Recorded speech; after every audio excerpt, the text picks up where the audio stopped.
This is the belt stroke sander. It is a surfacing type sander. It is used to surface wood such as a cutting board. This particular machine has a belt which is 6 inches wide by 168 inches long, and it's a continuous belt. Now this machine, as with most of our sanders, you do need permission every time you use it. Also, there is a size limitation. The wood that you're going to sand down has to be bigger than the width of the belt. In other words, this is a 6-inch wide belt, and the wood you're going to sand with it has to be at least 6 inches wide and at least 6 inches long. With this particular type of table, even a 6-inch long piece of wood might not be very stable. Okay, this is the table of our belt stroke sander. I have a cutting board right here that I've put down. It needs to go up against this piece of wood. The machine is going to travel this way. It's going to kind of force your wood, so that's why we put it, force your travel, so we put it up against this lip of wood. Also, I have a trowel here that's going to hold this belt down when the wood is under the belt. Now, when we come up here, you notice that this cutting board is running right into the belt. That means our table is going to have to be lower. So now we're going to go behind the machine and look at the height, the raising and lowering controls that we have. Okay, we have a chain and 2 handles here. This handle and this chrome handle here do the same exact thing. They raise and lower that table. In this case, I'm going to lower that table. What we ideally want to do is get that table so when you're sanding your wood is no more than 1/4 inch below the belt. Okay, now I've got it adjusted to what appears to be the correct height. And before we do our actual sanding, we want to check one other control. On the end of this machine, we have 2 other controls which we leave alone. These controls control the tension.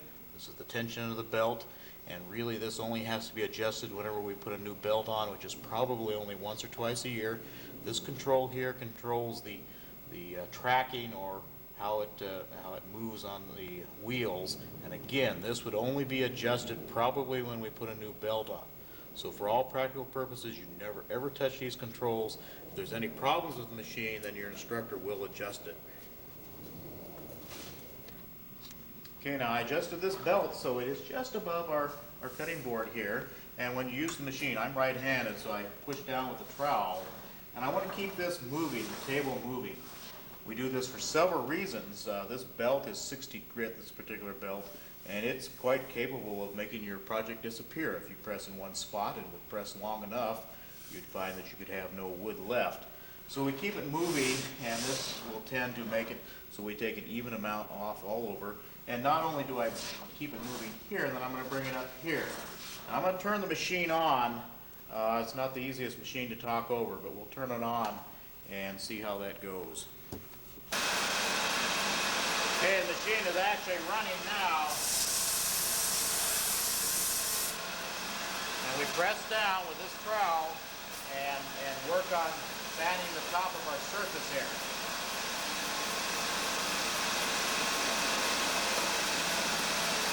Okay, I just turned the machine off. Now this particular machine, you need to let it run about 10 seconds before you actually use it. And then once you turn it off, it has a really good set of bearings in it. And it's probably going to coast for about a minute. Now, I didn't do very much sanding on camera because it creates a lot of dust. We don't have the suction system going. It's hard enough to talk above the machine, and if we turn the suction on, then you couldn't hear anything. But your idea is, what you need to do is take and work on this, and you want to take and sand evenly. This machine can be a lot of help. If you were to work only in one spot, you would find the machine would not be of help and it would be a hindrance. Now, as you're working on this machine, you may want to take and put this on top of a flat surface, such as a workbench or so, and you want to see if the thing will rock back and forth. If it does, then you may have to see your instructor about how to get this more on a flat side. So again, on this machine, make sure that this belt is 1/4 inch above your wood. You don't hesitate to adjust it. Adjusts very easily.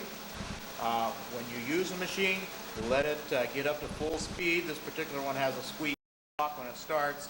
And then when you're done, shut it off. And as with any machine, you do not leave the machine until it is absolutely stopped. I've had the power off. It's still running. but you stay with it till it's at a complete standstill.